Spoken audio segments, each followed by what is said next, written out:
teman-teman, kita jumpa lagi dalam podcast Mbak Dosen dan kali ini kita akan membahas tentang ekonomi imajinasi.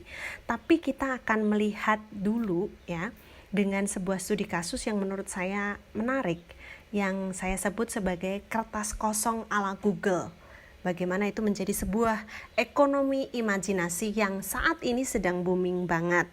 Oke, teman-teman pernah mendengar sebuah quote yang sangat terkenal dari Albert Einstein ya.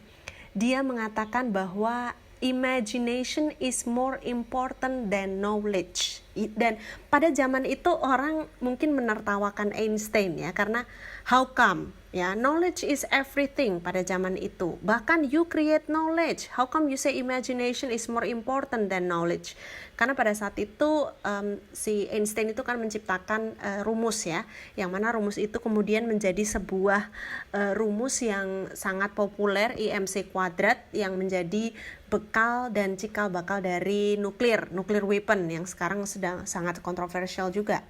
Tetapi kalau kita bahas yang dimaksud dengan Einstein, ini sebenarnya menarik karena apa yang disampaikan Einstein itu saat ini terjadi.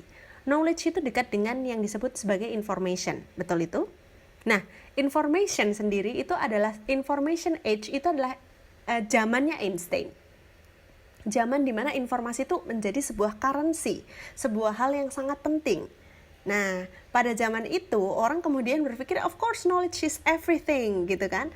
Nah, kemudian juga pada saat itu lagi booming sekolah ya, sehingga information bagaimana bisa menciptakan dan bisa menyampaikan informasi, membuat orang ingat dengan informasi, membuat orang paham, comprehend dengan informasi, itu menjadi sebuah currency pada saat itu. Tetapi ternyata Einstein itu berbicara beyond his age ya, pada saat itu age-nya information. Ternyata sekarang malah industrial ya, bukan hanya information sebelumnya lagi. Nah, dia bicara zaman sekarang yang disebut sebagai imagination age.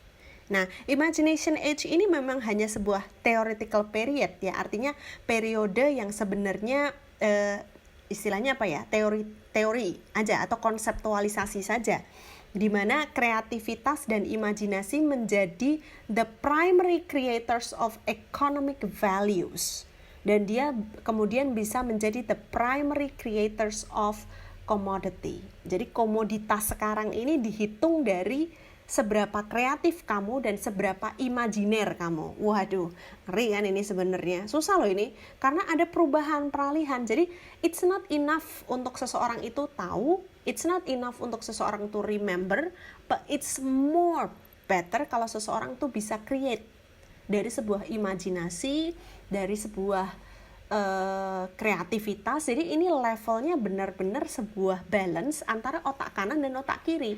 Kalau kita bicara informasi, itu kan sebenarnya otak yang mikir yang kerja ya, otak kanan atau otak kiri ya, saya agak lupa.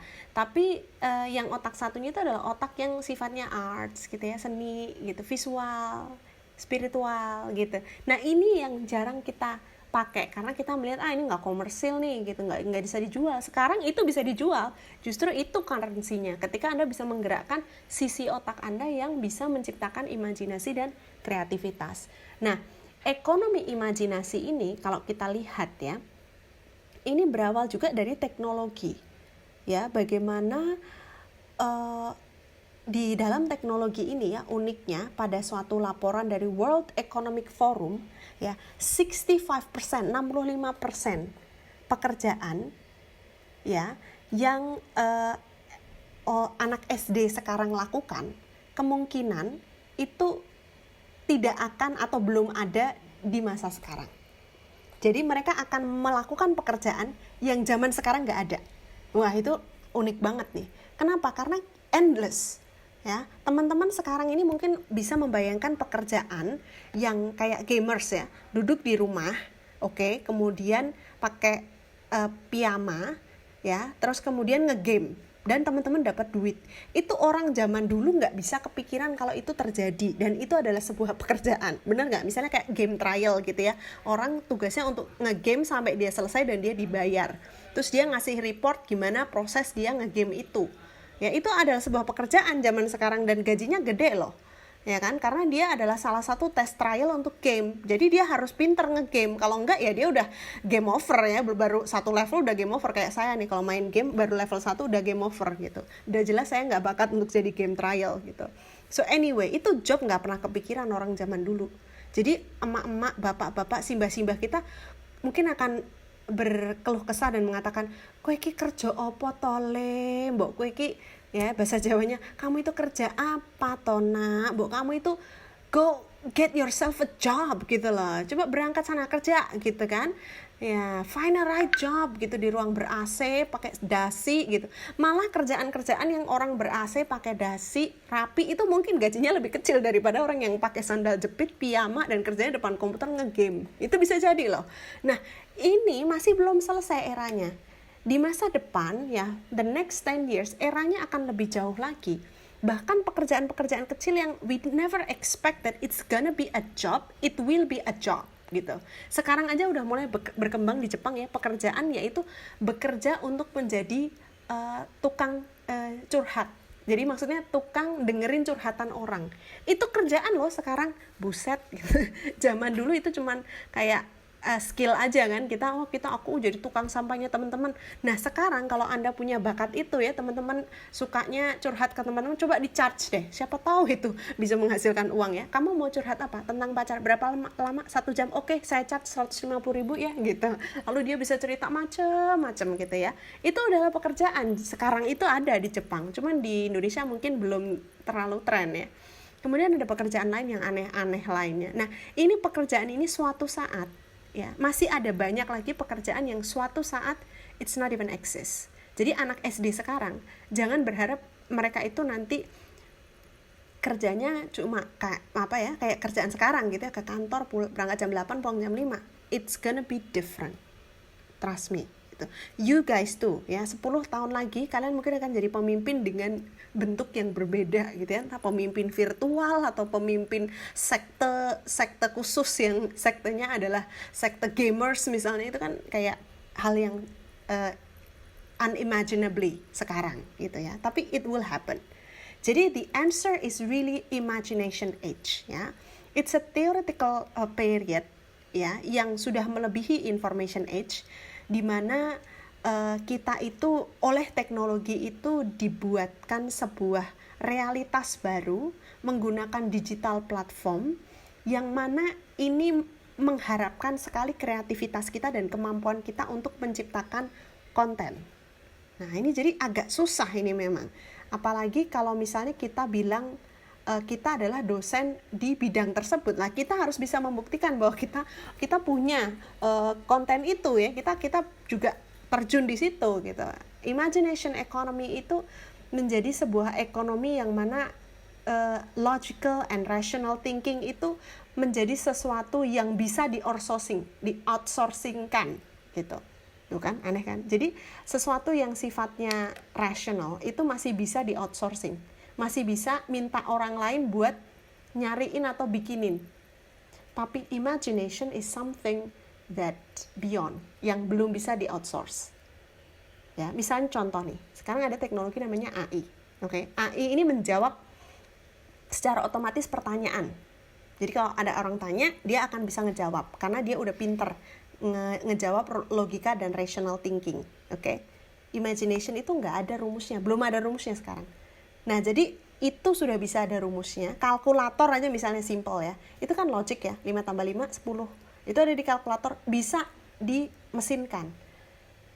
Ya, jadi logical and rational thinking bisa dimesinin, tapi imagination nggak bisa. Maka itu menjadi sebuah currency baru, gitu. Bahkan McKinsey, ya, itu menyebutkan bahwa ini deg-degan banget nih ya, sebuah pekerjaan atau pekerjaan-pekerjaan yang sifatnya data collection, data processing, predictable physical work, oke, itu suatu saat akan bisa automatic dan outsourcing oleh teknologi yang saya sebut tadi AI. Ya, oh my god, terus gimana dong kerjaan kita gitu ya.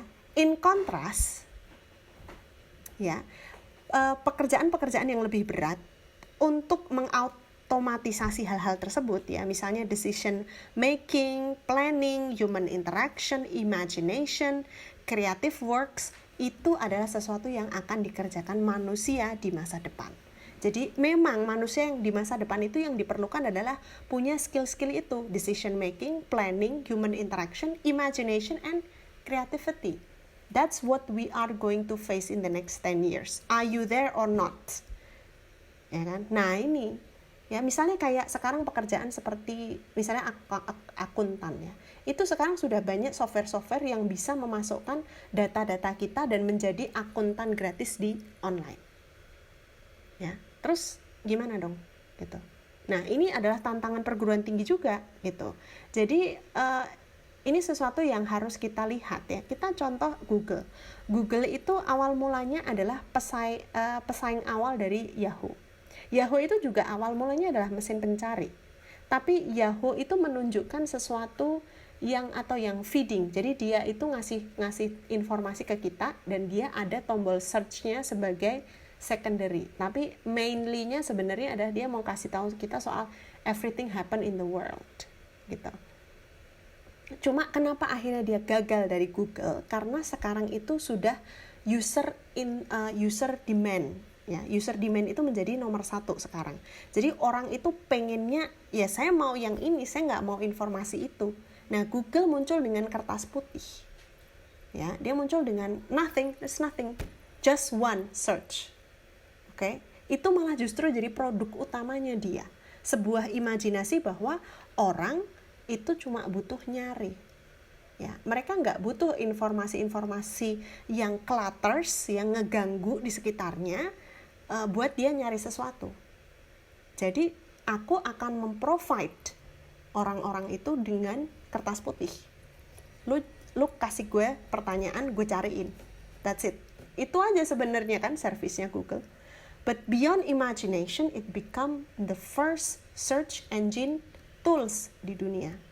Oke, selain satunya lagi yang diciptakan oleh China of course gitu ya. Tapi that's an example. Ya, imagination economy.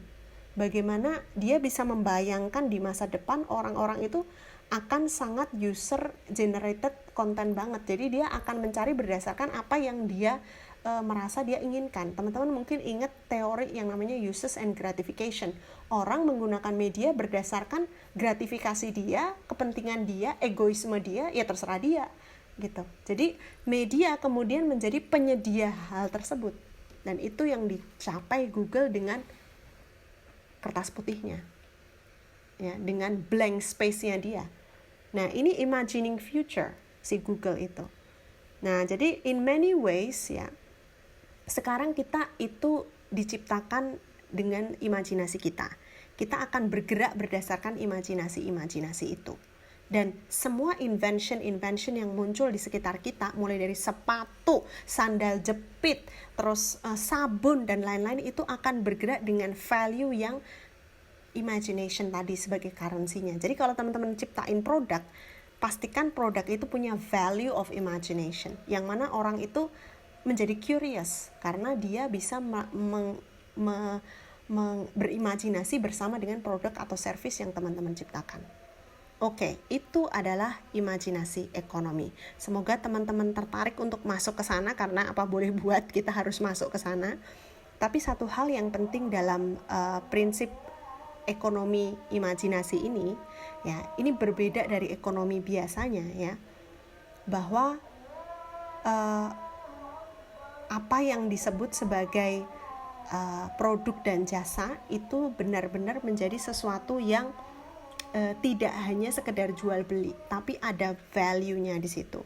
Dan value itu apa? That's what we call imagination. Oke, sampai jumpa pada podcast Mbak Dosen berikutnya. Bye-bye.